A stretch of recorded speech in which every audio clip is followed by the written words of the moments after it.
앤드루 쿠오모 주지사가 시간제 근무를 하는 아르바이트 노동자에게도 부분적 실업수당 혜택을 지급 및 확대하기로 했습니다. 조 바이든 당선인이 미 역사상 최대 규모의 이민자 사면안을 제출할 것으로 전해졌습니다. 뉴욕의 코로나19 백신 물량이 다다르면서 접종에 차질이 생겼습니다. 뉴저지주에서는 흡연자에게 주어진 접종 우선권에 대해 비판이 일고 있습니다. 조 바이든 당선인의 취임식을 이틀가량 남겨둔 가운데 워싱턴 의사당 근처의 경비가 강화되고 있습니다. 연방수사국 FBI가 지난 6일 연방의회 난임 사태와 관련된 12대 체포의 속도를 내고 있습니다. 코로나19 사태로 시민들의 경제력은 악화되고 있는 가운데 미국의 12월 소비자 물가 지수가 2달 연속 상승했습니다. 내 집같이 편안한 은행 뉴 밀레니엄 뱅크가 뉴저지 클러스터와 뉴욕 플러싱에 새로운 지점을 오픈하였습니다. 클러스터 570 피어먼트 로드와 플러싱 141 노던 블러바드에 위치한 새 지점에서 모든 금융 업무와 혼무 기지 상담도 함께 해드립니다. Member of FDIC and Equal Housing Lender.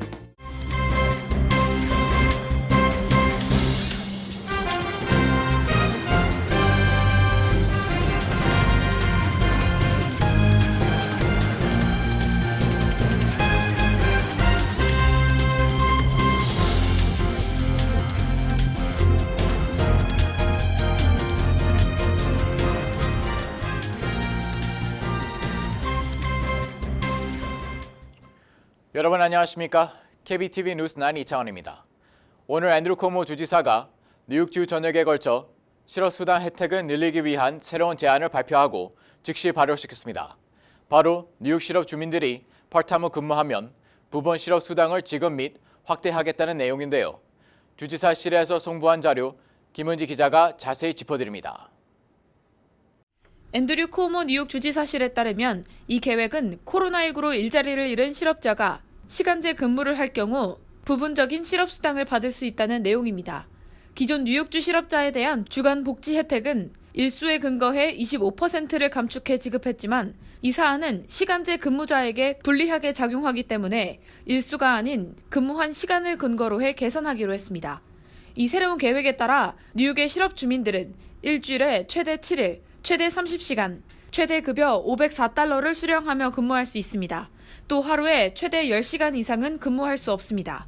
만약 소득에 관계없이 일주일에 30시간 이상 일하게 될 경우 실업수당을 전혀 받지 못하게 되기 때문에 해당 가이드라인의 범위를 초과하지 않는 것이 중요합니다. 이와 관련해 주지사실에서는 주민들의 이해를 돕기 위해 다음과 같은 자료를 함께 송부했습니다. 일주일 동안 4시간 이하로 근무했을 경우 완전한 실업수당을 받습니다. 일주일에 4시간 이상 10시간 이하로 근무했을 경우 실업수당의 75%, 10시간 이상 20시간 이하는 50%, 20시간에서 30시간 사이는 실업수당의 25%를 받게 됩니다. 이 법안이 오늘부터 시행에 돌입함에 따라 첫 주간 근무 증명 기준은 오늘부터 오는 일요일인 24일까지가 되며 제출일은 매주 일요일로 주 노동국에 제출하면 됩니다. KBTV 뉴스 김은지입니다. 조 바이든 대통령 당선인이 취임하자마자 미 역사상 최대 규모의 불체자 사면안을 제출할 것으로 전해지면서 한인들을 포함한 미 전역 1,100만여 명의 서로 미비자들의 관심이 모아지고 있습니다. 바이든 백악관 비서실장 내정자인 론 클레인이 바이든 당선인이 취임 첫날 1,100만 명에 달하는 불법 체류 신분 이민자들에게 시민권 기회를 제공하는 내용을 포함한 획기적 이민 개혁안을 연방의회에 제출할 것이라고 밝혔다고 LA타임즈가 보도했습니다. LA타임즈에 따르면 바이든 당선인의 이민 개혁안은 불법 체류 신분 이민자들이 미국 내에서 5년 이상 거주한 경우 합법적으로 영주권을 받을 수 있도록 하고 추가 3년 이후에는 시민권까지 받을 수 있도록 하는 내용이 포함될 예정입니다. 이 같은 방안은 지난 1986년 공화당 소속 로널드 레이건 대통령 당시 불법 체류자에 대한 대사면을 시행해 약 300만 명에 달하는 서류 미비자에게 영구적이고 합법적인 신분을 보장해 준 이후 단행되는 가장 광범위한 불법 체류 이민자 구조 조치라고 신문은 전했습니다. 이와 관련해 블룸버그 통신은 바이든 당선인이 트럼프 대통령의 무슬림 국가 출신 이민자 미국 입국 금지 행정명령도 즉각 철회할 계획도 밝혔을 뿐 아니라 트럼프 대통령의 반이민 정책들을 모두 철폐하고 국경 장벽 설치를 끝내겠다고 강조해왔다고 설명했습니다. 그러나 민주당이 연방 상하원을 장악했다 하더라도 불법 체류자 전면 사면으로 인식될 수 있는 이 같은 구제안은 강경파들의 반발에 직면해 뜨거운 논란이 펼쳐질 것으로 예상되고 있습니다.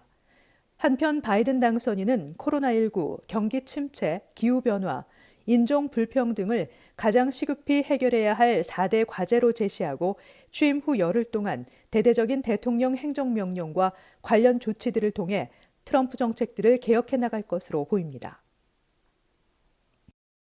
뉴욕시 백신 공급 물량이 턱없이 부족해 접종 예약을 연기하거나 아예 접종 예약을 받지 못하는 사태가 발생하고 있습니다. 또 뉴저지 등 일부 지역에서는 흡연자에게 코로나19 백신 접종 우선권이 부여돼 논란이 되고 있습니다.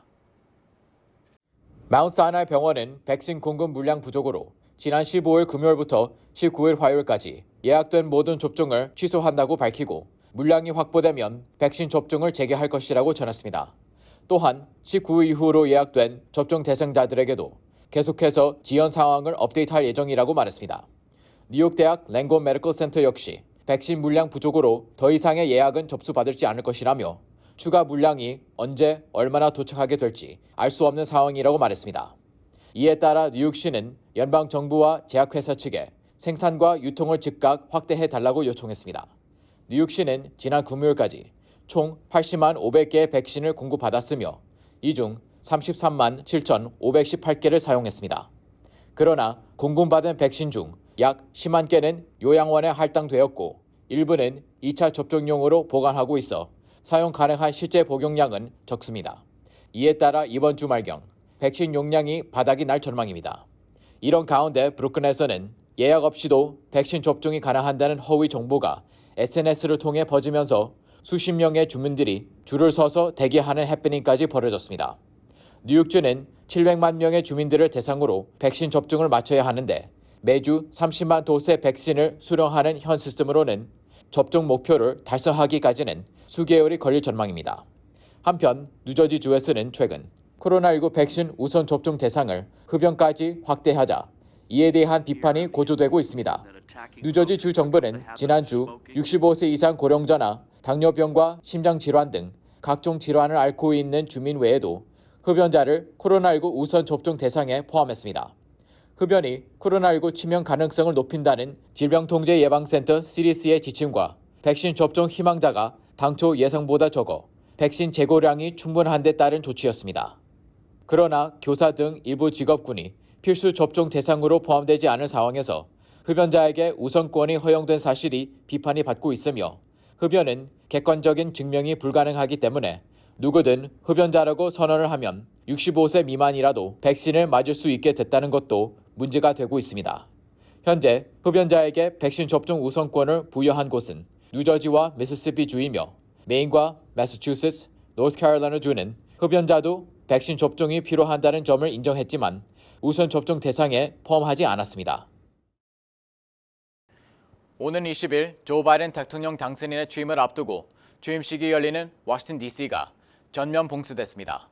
트럼프 지지 세력의 무장 시위가 미 전역에서 계획되고 있다는 당국의 경고가 잇따르고 있어 50개 주 전역에 비상이 걸렸습니다.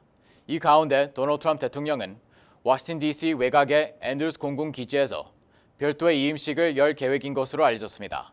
보도에 김은지 기자입니다. 워싱턴 DC에는 첫 흑인 대통령 탄생으로 테러 우려가 제기됐던 버락 오바마 대통령의 2009년 취임식보다 배 이상 많은 2만 명의 주 방위군이 투입되고 이를 2만 5천 명까지 늘릴 것이라는 보도가 이어지고 있습니다. 취임식장인 의사당 앞 내셔널몰에는 과거 수십만 인파가 몰렸지만 이미 봉쇄에 들어가 일반인의 출입이 제한 또는 금지됐습니다. 군용 차량들로 시내 곳곳이 막혀있고 백악관과 의사당을 잇는 내셔널몰 인근의 지하철역도 모두 폐쇄됐으며 워싱턴 DC 내 주요 도로의 통행 역시 차단됐습니다. 연방수사국 FBI는 주말인 16일부터 취임식 날인 20일까지 미 전역 주의회에서 극우 집단의 무장 시위 가능성을 경고했습니다. 주 전역에 의사당들은 펜스를 두르고 가림판을 설치했으며 주 방위군과 경찰 등 치안 인력 배치를 대폭 늘렸습니다.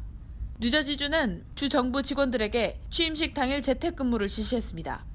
연방우체국은 사제폭탄이나 폭약 설치 관련 위협을 차단하기 위해 18개 주 내 일부 관할 구역에서 우체통 철거 조처를 했다고 CNN 방송이 보도했습니다.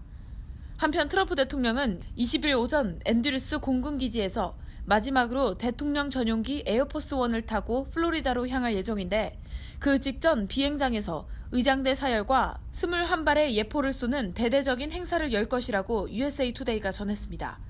레드카펫을 깔고 군악대가 연주를 하며 임기 4년간 성과를 나열하는 연설을 할 수도 있다고 뉴욕타임스와 CNN이 전망했습니다. 미국 대통령 의전곡으로 쓰이는 대통령 찬가가 울려 퍼지는 가운데 군 최고 통수권자로서 누리는 마지막 행사가 될 것이라고 전했습니다. 대통령 권한은 20일 낮 12시를 기점으로 새 대통령에게 넘어갑니다. KBTV 뉴스 김우지입니다. 지난 6일 연방의회에 난입해 폭력 시위를 벌인 도널드 트럼프 대통령의 지지자들이 전국에서 속속 체포되고 있습니다. 로버트 컨티 DC 경찰국장은 지난 6일 연방의회에 트럼프 대통령 지지자들이 난입하는 초유의 사태와 관련해 현재까지 120여 명이 체포됐다고 발표했습니다. 콘티 경찰국장은 지난 사진과 영상 등에 찍힌 의회 난동 용의자들의 신원 파악을 위해 SNS 등을 통해 시민 제보를 받고 있으며 지금까지 약 10만 건의 제보 영상과 사진이 접수됐다고 밝혔습니다. 현재 트럼프 시위대 중 170명의 신원이 확인된 것으로 전해졌습니다. CNN 방송에 따르면 연방수사국 FBI는 남부연합기를 들고 의회에 침입해 폭동을 벌인 케빈 스피드와 그의 아들 헌터를 델러웨어주에 있는 그의 자택에서 체포했습니다. 케빈 스피드는 당시 의회 건물 안에서 깃대로 경찰을 때렸던 인물입니다. 의회 폭동 당시 경찰에게 소화기를 던졌던 로버트 샌포드를 검거했다고 밝혔습니다. 이 남성은 펜실베이니아 출신의 은퇴한 소방관으로 알려졌습니다. 이에 앞서 뿔 달린 탈모자를 쓰고 의회를 활보하는 모습이 공개됐던 제이컵 앤서니 찬스를 비롯해 아우슈비츠 수용소라는 글귀가 적힌 티셔츠를 입고 있는 모습이 포착된 로버트 키스 파커라는 남성도 체포됐습니다. FBI는 홈페이지에서 워싱턴 DC에서 적극적으로 폭력을 선도한 사람들의 신원을 파악하는 데 도움이 될 정보를 찾고 있다며 이나 이사당 건물과 그 주변 지역에서 폭동과 폭력 장면을 담은 디지털 미디어와 제보를 접수하고 있다고 밝혔습니다. 한편 이사당 난입과 관련 총 5명이 사망했으며 1명은 여성으로 총을 맞았고 나머지 4명은 의료 응급 상황으로 사망했습니다. 또 경찰을 포함해 부상자도 여러 명 나왔습니다. 소비자 물가 지수가 2달 연속 상승하면서 경제적인 어려움으로 인해 시민들의 불안감이 증폭되고 있습니다. 노동부가 발표한 지난해 12월 소비자 물가 지수는 11월보다 0.4% 상승하며 2달 연속 상승세를 보이고 있습니다. 블룸버그 통신은 이번 상승치는 전년도 같은 기간과 비교하면 1.6% 상승한 수치이며 휘발유 가격과 식품 가격의 급등이 영향을 미쳤다고 보도했습니다. 특히 휘발유 가격은 8.4% 상승했고 식품 가격은 0.4%, 임대료는 2.3% 상승하면서 전반적인 소비자 물가가 상승하고 있습니다. 다만 에너지, 식품을 제외한 근원 소비자 물가 지수는 0.1% 상승해 전달보다 상승폭이 낮아졌습니다. 근원 소비자 물가 지수는 중앙은행인 연방준비제도가 가장 주목하는 물가 지표 중 하나로 꼽힙니다. 블룸버그 통신은 소비자 물가 지수가 2달 연속 상승할 것을 이미 예측했었고 앞으로 경제는 달러화 약세와 상승하는 에너지 가격, 시급의 상승으로 인해 물가는 계속해서 상승할 것이라고 보도하면서 실업률 또한 현재 알려진 수치보다 더욱 크게 오를 가능성을 제기했습니다. 한편 지난해 미국의 물가 상승률은 연준의 목표치인 2%를 밑도는 1.4%를 기록했습니다. 최근 조 바이든 행정부의 재정 지출 확대 가능성, 백신 상용화 등에 따른 경기 회복 기대감이 맞물리면서 시장에서는 인플레이션이 화두로 떠오르고 있습니다.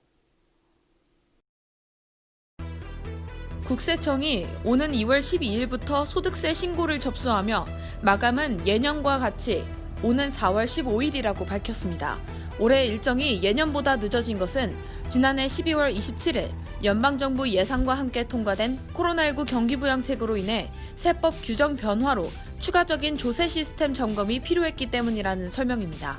또 처리 지연을 막기 위해 납세자들이 가능한 우편이 아닌 전자로 소득세를 신고해 줄 것을 당부했습니다. 한편 연방국세청 IRS는 무료 온라인 세금 보고 프로그램 웹사이트를 공개했습니다. 대상은 연 조정 총소득 7만 2천 달러 이하인 납세자입니다. 물론 지금부터 온라인 세금 보고를 시작해도 되지만 IRS에 접수되는 것은 2월 12일부터입니다. 이에 따라 환급금 지급도 3월 첫째 주에나 시작될 예정입니다. 뉴욕주 법원이 코로나19 핫스팟 지역 내 뉴욕주 내 요식업소의 실내 영업 재개를 허용했는데 여기에 뉴욕시만 제외시키고 있어 논란이 일고 있습니다. 뉴욕주 법원은 14일 에리 카운티의 91개 식당이 제기한 실내 영업 금지 효력 중지 가처분 신청을 받아들이면서 뉴욕주 전역의 코로나19 핫스팟 지역 요식업소들이 테이블당 최대 4명까지만 손님을 받을 수 있도록 제한을 두고 실내 영업 금지 조치를 일시 중단시켰습니다. 문제는 이번 판결 효력에서 뉴욕시 요식업소들은 제외됐다는 점입니다. 뉴욕시의 경우 식당과 바 등 요식업소의 실내 영업을 금지한 규정이 주내 타 지역과 달리 별도의 행정명령을 통해 적용되고 있다는 이유에서입니다. 이와 관련 일부 정치인들은 뉴욕시도 다른 지역과 마찬가지로 식당들의 실내 영업을 허용해야 한다고 목소리를 내고 있습니다. 뉴욕시는 코로나19 확산세로 지난달 14일부터 요식업소의 실내 영업이 전면 금지된 상태입니다. 뉴저지주 차량국은 불체자 운전면허증 발급 세부 규정을 승인하면서 당초 1월 1일부터 시행하기로 했다가 무기한 연기됐던 불체자 운전면허 발급을 오는 5월 1일까지는 시작할 것이라고 밝혔습니다. 주 차량국은 논란이 됐던 불체자 운전면허증 발급 세부 규정도 변경하기로 했습니다. 지난해 규정에 따르면 운전면허 발급을 위해 필요한 소셜 시큐리티 번호가 없을 경우 국세청 IRS에 개인 납세자 식별번호 ITIN을 제출하거나 사회보장국으로부터 소셜 시큐리티 번호 발급 불가 사유가 적힌 서한을 받아 제출해야 했습니다. 하지만 이에 대해 운전면허 취득 장벽을 높이는 요인이라는 비판이 거셌고 결국 차량국은 신청자가 소셜 시큐리티 번호를 받을 수 없고 ITIN도 없다는 내용의 서명 진술서 첨부를 허용하는 것으로 관련 규정을 변경하기로 했습니다. 한국보건복지부는 국민건강보험법 시행규칙 및 장기치료 재외국민 및 외국인에 대한 건강보험 적용 기준을 내달 15일까지 입법, 행정 예고한다고 밝혔습니다. 이 법안에 따르면 6개월 이상 한국 내 체류하는 외국인 등은 건강보험을 반드시 가입하도록 하고 보험료 체납 내용을 체류 기간 연장 신청 등에 반영하도록 했습니다. 외국인 유학생은 그동안 건강보험 당연 가입이 유예됐으나 내달 28일부터 유예 조처가 중단됩니다. 이에 따라 유학 D2, 일반 연수 D4 등의 자격으로 한국에 들어가 6개월 이상 체류하는 외국인 유학생은 3월 1일부터는 건강보험 지역 가입자로 가입하고 보험료를 내야 하며 재외동포 F4가 학위 과정이나 초, 중등 교육을 위해 유학하는 경우도 동일하게 적용됩니다. 잠시 후 커뮤니티 브리핑을 전해드립니다.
이어서 환율과 증시 전해드립니다.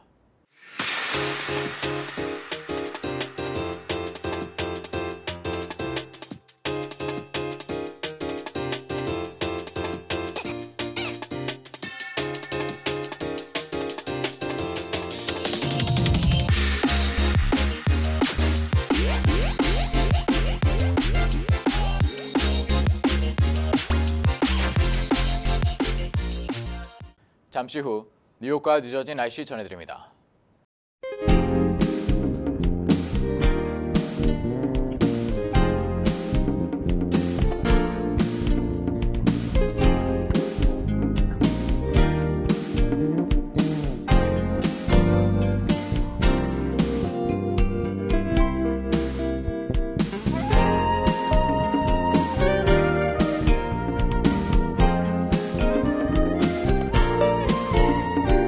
오늘도 KBTV 뉴스9을 시청해주신 여러분 고맙습니다.